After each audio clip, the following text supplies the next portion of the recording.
It started 3 weeks after my dad's funeral.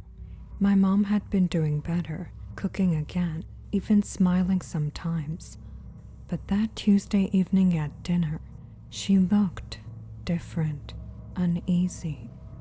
"We need to talk," she said, her voice barely above a whisper.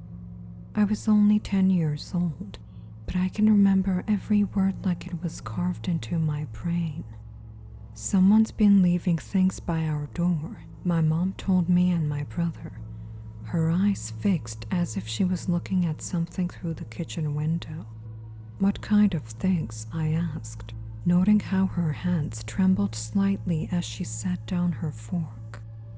She hesitated, glancing at my younger brother Alex before answering. At first, I thought it was trash, maybe kids playing pranks, but this morning, she swallowed hard. This morning, I looked closer. The silence stretched until Alex couldn't stand it. "Mom, you're scaring us." There were objects arranged in what appeared to be a circle. Candles, shells that smelled like rotting seaweed, even though we're nowhere near the ocean, and herbs, dried herbs all around the thing, all connected by a thin line of salt. Her eyes never left the window as she spoke, like she was watching for something or someone. "Why would anyone?" I started. "It's brujeria." She cut me off, the word falling from her lips like a stone into still water. I didn't know what that meant then. I wish I still didn't. My brother and I exchanged glances. We'd never seen our mother afraid before, not during Dad's illness, not at his funeral. But now, her face had the hollow look of prey that knows it's being haunted. That was the first night I couldn't sleep. It wouldn't be the last. That night, Alex and I lay in our beds, pretending to sleep. We were waiting until Mom would fall asleep so that we could go out and see who was doing this. At 2:47 a.m., I know because I checked my glow-in-the-dark watch, we crept toward the front door. The floorboards seemed louder in the darkness, each creak a gunshot in the silence. My heart hammered so hard, I was sure it would wake Mom. Through the glass panel of our door, the streetlight cast everything in faint yellow shadows. Something was at our doorstep. That thing was crouched. At first, my brain tried to make it normal. It seemed as if it was someone tying their shoe, but the shape was wrong. The proportions were wrong. Everything about it was wrong. Then it stood up. It unfolded like a praying mantis, joints bending in ways that made my stomach turn. It kept rising until it was impossibly tall, its head level with our tall windows. In the dim light, I couldn't make out features, just the vague impression of rags or old skin hanging from its frame. Then it turned toward us, and 2 points of red light blazed where eyes should have been. Alex's scream shattered the silence. I slapped my hand over his mouth, but it was too late. The thing outside wasn't there anymore, not like it ran away, like it had never existed at all. Mom's footsteps thundered down the hall. "What are you boys doing?" We couldn't answer. We just pointed at the door with shaking fingers. She looked through the glass, then back at us. "There's nothing there." But when she said it, her voice cracked, and I noticed she didn't open the door to check. I didn't sleep for the rest of the night, neither did Alex. We lay in the dark, listening to every sound. The settling of the house became footsteps. The wind became whispers, and every car passing by made us hold our breath until the headlights faded. For 3 days, nothing happened. No circles, no visitors, just an oppressive quiet that felt like the world was holding its breath. Mom stopped pretending everything was fine. She moved us all into her room as if we were all safe if we were to stay together. On the fourth night, Alex and I were playing Crash Bandicoot, trying to pretend things were normal. The familiar sounds of the game almost made me forget, until the room temperature plummeted between one breath and the next. "Turn off the AC," Alex said, his breath now visible in the sudden cold. "It's not on," I whispered. The air grew thick, viscous, like trying to breathe underwater. The game on the TV started to static, the cheerful music warping into something that hurt to hear. Then the screen went black, and in the reflection, I saw them, two figures standing behind our beds. I tried to scream, but my lungs wouldn't work. An impossible weight pressed down on my chest. Through the paralysis, I felt something touch my face, bony fingers. The hairy long fingers covered my mouth as if they were trying to cover up my screams. Those red eyes hovered inches from mine, and this time I could see what was behind them. Not a face, just a hollow darkness that seemed to go on forever, like looking into an empty skull that held the night sky.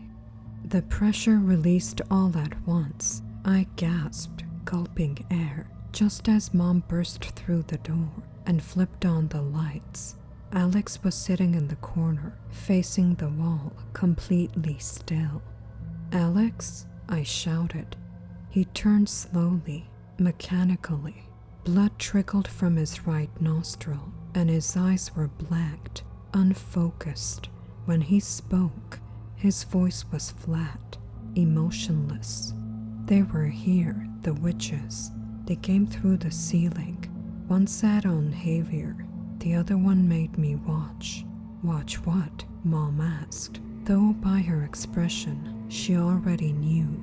"What's coming?" Alex said, smiling, but something else was wearing his face. "What you promised them." "That's enough," my mother said. "You both come stay in my room. Tomorrow we'll have a priest come to this house to purify whatever is in here." Father Martinez arrived the next afternoon. He was an old friend of my mother's from church. In the end, it was a small town after all. A man who'd blessed hundreds of homes. But when he stepped through our door, something changed in his face. He walked through the house slowly, sprinkling holy water, murmuring prayers in Latin. When he reached our bedroom, he stopped. The temperature dropped. His hands began to shake. "How long has this been happening?" he asked my mother. "A few weeks," she replied. He shook his head slowly. "No, this is older, much older." He continued his blessing, but as he raised the crucifix in our room, it fell from his hands. When he bent to pick it up, I saw his face go pale. He approached my mother's ear and whispered, "It's too late." Father Martinez backed toward the door. "I'm sorry," he whispered. "They're already inside." "They've been inside for..." He looked at my mother with something like pity. "Since before."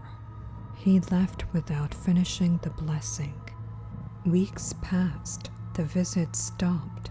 No more circles at the door. No more red eyes in the darkness. Mom said the priest must have helped after all, but I knew she was lying. I'd started noticing things. She no longer cast a shadow. She stood outside our rooms at night. I could see her feet under the door, standing perfectly still for hours. She'd been collecting our hair while we slept, keeping the strands in a small wooden box that smelled like earth and decay. Alex hadn't been the same since that night. He slept more and more, sometimes for entire days. Mom said he was just tired. Growing boys need their rest, but his skin was getting pale, almost translucent. I could see his veins turning dark beneath it. One night, I pretended to sleep when she came in. She stood over Alex's bed for a long time, then carefully cut a few strands of his hair with tiny scissors. She wrapped the hair in tissue and put it in the box with the others. Then she turned to me. She stood there for what felt like hours. Through my barely open eyes, I could see her face changing in the moonlight. One moment, my mother's familiar features. The next, something ancient and terrible. Finally, she leaned down close to my ear. Soon, she whispered, "You're almost ready." That was 3 nights ago. Alex hasn't woken up since yesterday morning. Mom says he's just tired, but I can hear him breathing in a rhythm that doesn't sound human anymore. It sounds like 2 sets of lungs working together.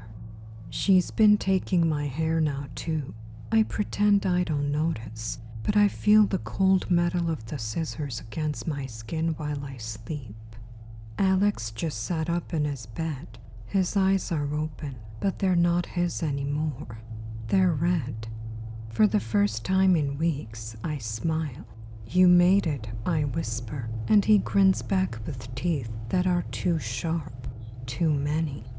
Mom appears in the doorway. Her shadow finally returned, but it's the wrong shape entirely.